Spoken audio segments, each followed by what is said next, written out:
કેટલા ફૂટ લાંબી છે, કેટલા વજનની છે જણાવો। અયોધ્યા રામ જન્મભૂમિ ખાતે ભગવાન શ્રી રામની પ્રાણ પ્રતિષ્ઠા જાન્યુઆરી 2024માં થવા જઈ રહી છે। એટલે આ ભગવાન શ્રી રામની પ્રાણ પ્રતિષ્ઠા નિમિત્તે અમે 108 ફૂટ લાંબી અને 3.5 ફૂટ ગોળાઈવાળી આ અગરબત્તી પંચગવ્યમાંથી બનાવી છે, જેમાં ગાયનું ઘી, ખોપરાનું સીન, હવન સામગ્રી, તલ, જવ આવી રીતે વિવિધ સામગ્રીઓથી આ અગરબત્તીને બનાવવામાં આવી છે। આગામી સમય એટલે કે ડિસેમ્બર 2023માં ખૂબ મોટી ભવ્ય શોભાયાત્રા સાથે રામ ભક્તો સાથે આ અગરબત્તીની અયોધ્યા ખાતે લઈ જવામાં આવશે અને ત્યાં ભગવાન રામને અર્પિત કરી અને પ્રજ્વલિત કરવામાં આવશે। આ અગરબત્તી ટોટલ 108 ફૂટ લાંબી છે, 3.5 ફૂટ એની ગોળાઈ છે અને એમાં ગાયનું ઘી, પછી જવ, તલ, ગુગળીનો ગુગળ અને હવન સામગ્રી જે છે અને ગાયના છાણનો પાવડર પણ આમાં યુઝ કરવામાં આવ્યો છે।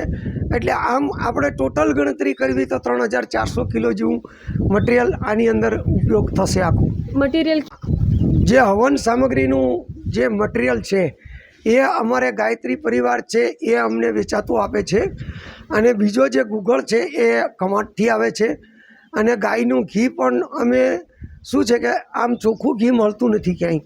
એટલે અમારા સમાજના જે માલધારી લોકો છે, જે ગાયોનું પશુપાલન મોટી માત્રામાં કરે છે, એવા લોકોને અમે કહી રાખ્યું કે ભાઈ તમે ઘરે ઘી બનાવીને આપો, કારણ કે બજારમાં તો સારું મળે ન મળે। એટલે એમાં શું છે કે જે લોકોની યથાશક્તિ પ્રમાણે કોઈ કિલો આપ્યું, કોઈ 2 કિલો આપ્યું, કોઈ 5 કિલો આપ્યું, કોઈ 10 કિલો આપ્યું, એવી રીતે આ ઘરગથ્થુ ઘી આમાં યુઝ કરવામાં આવ્યું છે, કારણ કે બજારમાં ઓરિજિનલ ઘી નથી મળતું એટલા માટે। પછી જવ છે, તલ છે, એના માટે પણ ઘણા રામ ભક્તો છે અને એ લોકોએ કોઈ કિલો 2 કિલો આપ્યું છે। એવી રીતના બધાના સહયોગથી જ થયું છે આ કામ। આ અગરબત્તી લગભગ 2 મહિનાથી અમે કામ શરૂ કર્યું છે, એટલે કન્ટિન્યુઅસ રોજનું 4 થી 5 કલાક કામગીરી હોય છે આમાં સવારના ટાઈમે, કારણ કે સાંજે તડકો થાય ને અને તડકામાં આની કામગીરી થાય નહીં, કારણ કે વહેલી અને 5-6 વાગ્યાથી કામ ચાલુ કરવું પડે। કારણ કે આમાં શું છે કે તમે તડકામાં કામ કરવા જાઓ ને તો તમને પરસેવો થાય, તો કદાચ તમારો પરસેવો પણ એમાં જઈ શકે, એટલે એ અપવિત્ર થઈ જાય। એટલા માટે બધી બહુ ધ્યાન રાખીને કરવું પડે છે કામ। એ રીતની કામગીરી છે આમાં। આપનો પરિચય? આ વિયાભાઈ ભરવાડ, ગૌરક્ષક, વડોદરા। ડિસેમ્બરમાં અમે અહીં ભવ્ય પ્રોગ્રામ કરવાના છીએ અને પછી આ અગરબત્તીને એક ખૂબ મોટા ટેલરની અંદર એને શણગારી અને સારી રીતે એને અયોધ્યા લઈ જઈશું। હવે એમાં શું છે કે ટ્રાન્સપોર્ટેશનનો ખર્ચ પણ લગભગ 4.5 લાખ જેવો છે, એવું ટ્રાન્સપોર્ટવાળાએ અમને જણાવ્યું છે કે આટલું તમારે ભાડું થશે।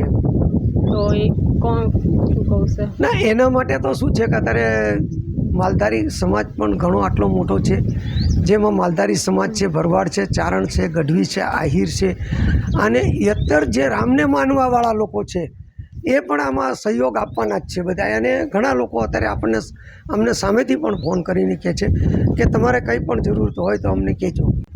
નહીં, આમાં શું છે કે પહેલેથી જ આવું ધર્મ કાર્યની સાથે હું સંકળાયેલો છું।